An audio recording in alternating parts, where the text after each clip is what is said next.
রাউজান প্রবাসী ঐক্য পরিষদের রাসুল কাইমার যুগ্ম আহ্বায়ক শাহেদ চৌধুরী এবং ওমাল কাইম শাখার সদস্য সচিব ইসমাইল হোসেন তালুকদারকে সংবর্ধনা দেওয়া হয়েছে।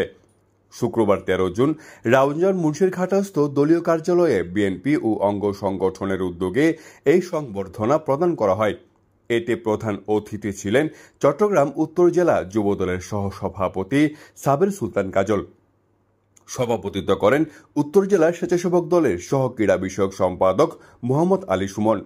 প্রধান বক্তা ছিলেন উত্তর জেলা যুবদলের যোগাযোগ সম্পাদক ও রাউজান কলেজ ছাত্রদলের সাবেক সভাপতি সৈয়দ মোহাম্মদ তৌহিদুল আলম। বিশেষ অতিথি ছিলেন উত্তর জেলা স্বেচ্ছাসেবক দলের যুগ্ম আহ্বায়ক ইউসুফ তালুকদার, সমাজসেবক ও শিক্ষানুরাগী আসগর চৌধুরী, স্বেচ্ছাসেবক দল নেতা একরাম মিয়া, যুবদল নেতা কাজী মোহাম্মদ বাদশাহ, সেলিম উদ্দিন, যুবদল নেতা মোহাম্মদ রেওয়াজ। এই সময় উপস্থিত ছিলেন রিপন, ইমন, বাবু, সাইমন, সাকিব, সানিম, সাজ্জাদ, রাব্বি, সাজিদ, হোসেন, সামির, মারুফ, তুষার, আরিফ, হাকিম, বেলাল, নাইম সহ আরো অনেকে।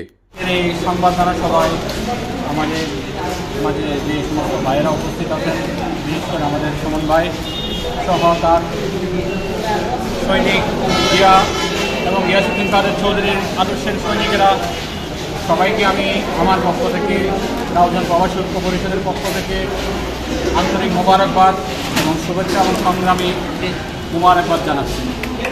এবং যে সমস্ত ভাইয়েরা যারা সুমন ভাইয়ের নেতৃত্বে আলহাজ গিয়াসউদ্দিন কাদের চৌধুরীর পক্ষে রাউজানের মাঠে আছেন, সবাইকে সমস্ত ষড়যন্ত্র উপেক্ষা করে যারা রাজপথে যুদ্ধের ময়দানের মতো সৈনিকের ভূমিকায় পালন করছেন, সবাই একত্রিত হয়ে আগামী দিনে আলহাজ গিয়াসউদ্দিন কাদের চৌধুরীকে নির্বাচনের মাঠে জয়যুক্ত করে আগামী সংসদে প্রতিনিধিত্ব করার জন্য রাউজানে মাটি ও মানুষের পক্ষ থেকে আপনারা সবাই ঐক্যবদ্ধ থাকতে হবে।